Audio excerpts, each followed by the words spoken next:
Disclaimer. This video is made for entertainment purpose only, it doesn't mean to hurt anyone, and don't take it seriously. প্রেমের প্রতিশ্রুতির ভেলায় ভেসে এসেছিল যে ছিল তার ভরসা, আর সেই স্বপ্নের সমাপ্তি করুণার ছায়া। ভুল ছিল যার প্রেমের মরীচিকা, দেখেছিল আজ অনুতাপের জ্বালা বয়ে বেড়াচ্ছে হৃদয়ে।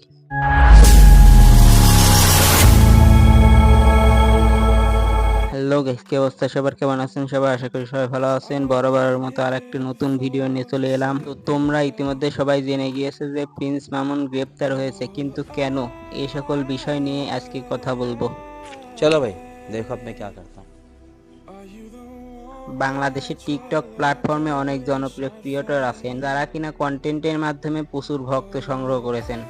এর মধ্যে প্রিন্স মামুনও অন্যতম। शाबाश बेटा, बहुत बढ़िया। তিনি বিভিন্ন ধরনের কন্টেন্টের মাধ্যমে তার বিপুল ভক্ত অর্জন করেন, কিন্তু সমস্যাটা শুরু হয় ওই দিন থেকে যেই দিন মামুন আর লায়লার বিয়ে হয়। বিয়ের পর থেকে তাদের দুজনের মধ্যে ইউক্রেন রাশিয়ার মতো যুদ্ধ শুরু হয়। এরপর থেকেই শুরু হয় মামুন লায়লার খেলা। একবার মামুন লায়লারে মারে, আবার লায়লা মামুনরে মারে। এসব করেই মামুন তার নিজের বাড়ি ছাড়ে। কিন্তু এবার কি হলো, প্রিন্স মামুন সরাসরি গ্রেপ্তারি হয়ে গেল।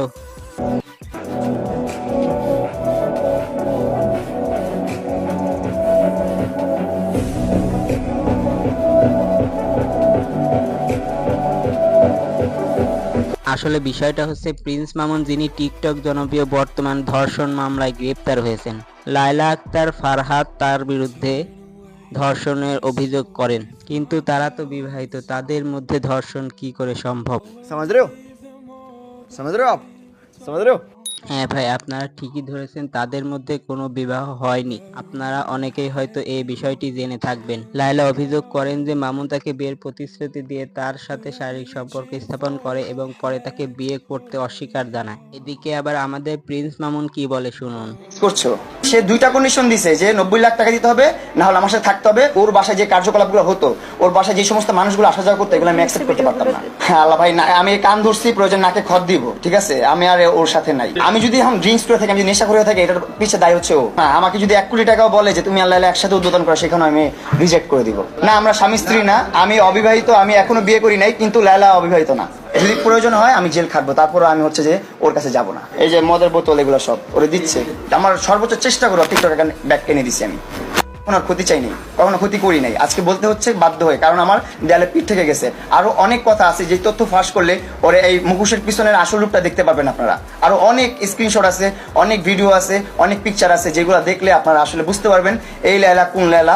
এই লায়লা যে চুপচাপ করে থাকে, শান্তশিষ্ট থাকে, এই লায়লা কি সেই লায়লা? আপনারা অবাক হয়ে যাবেন। আপনারা নিজেকে বিশ্বাস করতে পারবেন না যে লায়লাকে এতটা ভালো মনে করতাম, এতটা নরম মনে করতাম, এতটা মানে আপনারা অবাক হয়ে যাবেন যদি আপনি ভিডিওগুলো আর স্ক্রিনশটগুলো দেখেন। এই ইনশাআল্লাহ এগুলো আমি দেখাবো, আমার দেয়ালে পিঠ থেকে যাবে একদম। এখন বর্তমান সময়ে প্রিন্স মামুনের অবস্থা হয়েছে এমন। আমি পয়সা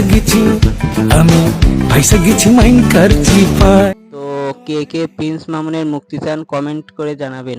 আজকে ভিডিওটি এই পর্যন্ত। ভিডিওটি কেমন লাগলো অবশ্যই কমেন্ট করে জানাবেন। ভালো লাগলে অবশ্যই লাইক, কমেন্ট এবং সাবস্ক্রাইব করবেন। দেখা হবে পরবর্তী কোনো ভিডিওতে। আল্লাহ হাফেজ।